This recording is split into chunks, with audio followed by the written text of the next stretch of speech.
Hello readers.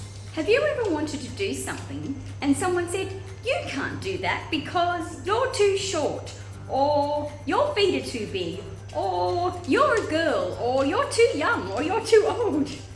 Well, the character in our story today, Josephine, did not listen to any of that, and she made her dreams come true.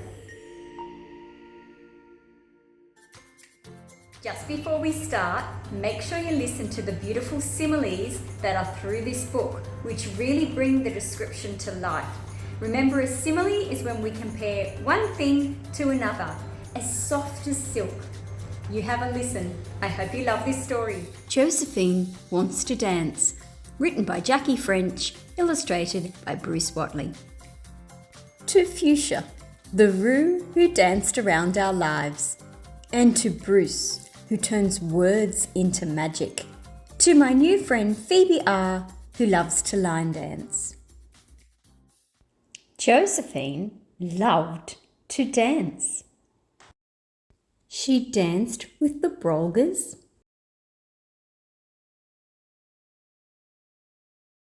and leapt with the lyrebirds. Kangaroos don't dance, Josephine, said her little brother Joey. They hop. But Josephine took no notice. The emus showed her how to point her toes.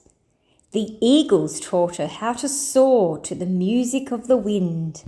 She swayed with the branches in the trees, but still she dreamed of somehow finding another way to dance. There has to be something more, said Josephine wistfully as she danced across her brother.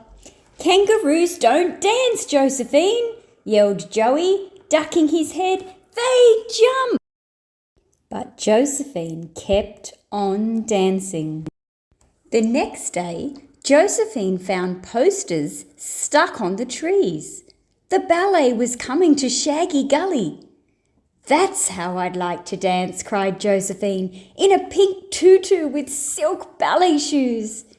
Get real, said Joey. Kangaroos don't wear tutus, Josephine, and they never wear silk ballet shoes. I'm going to, said Josephine, pointing her toes. A week later, Josephine sneaked into town. She crept over to the hall and peered through the window as the dancers rehearsed. Oh, cried Josephine. She watched the dancers for hours. Then she practiced at night, all alone. She spun, she swirled, she pirouetted, and at the end she always curtsied. I really am becoming a dancer now, thought Josephine. The day of the first performance arrived, but the ballet company was in trouble. Ow! Shrieked the prima ballerina as she twisted her ankle. Oh! Sobbed the understudy as she found a splinter in her toe. Who will dance the lead role? Cried the ballet director. Who else can leap so high? Josephine jumped through the window and onto the stage. A kangaroo! Yelled the dancers. There's a kangaroo on the stage! Josephine pointed her toes. She tossed her head. She swayed like the lyrebirds as they call to their sweethearts. She soared like an eagle through the sky. A dancing kangaroo? Everyone cried. Who ever heard of a dancing kangaroo? Josephine swirled above the stage like the mist playing with the moon. The director stared at Josephine. Finally, she smiled. Well, this kangaroo can dance, and she knows the lead role, and she can jump higher than any other dancer I've seen. The director took Josephine to the wardrobe department. A kangaroo? Exclaimed the costume designer. I can't dress a kangaroo. Just do your best, the director told him. The costume designer quickly altered a tutu for Josephine. He stretched some ballet shoes too.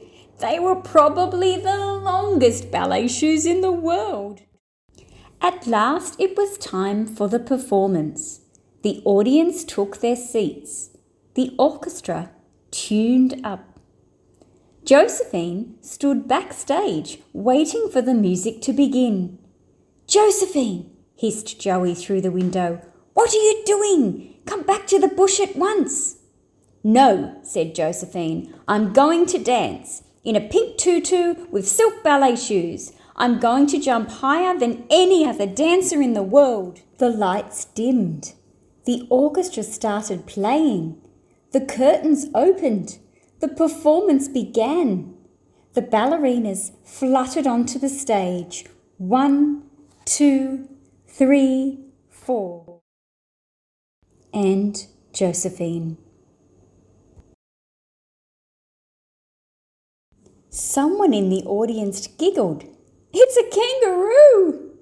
Then Josephine began to dance. She twirled through the air like leaves in a whirlwind. She leapt like no dancer ever had before. At the end, she curtsied like the Brolgas bowing to the sun. The audience were silent. And then they clapped. And then they cheered. "This kangaroo is a dancer," they cried. A truly magnificent dancer. Josephine was still curtsying when the ballet director brought bunches of roses onto the stage. "Roses are delicious," decided Josephine, "and I am finally a dancer. And it's fun." In fact, dancing looked like so much fun that soon all the audience were bounding and bouncing and prancing and pouncing, bumping and jumping and leaping and thumping, swishing and swirling and twinkle-toe twirling. But nobody ever danced quite like Josephine. Please subscribe for more stories, especially more Australian picture books.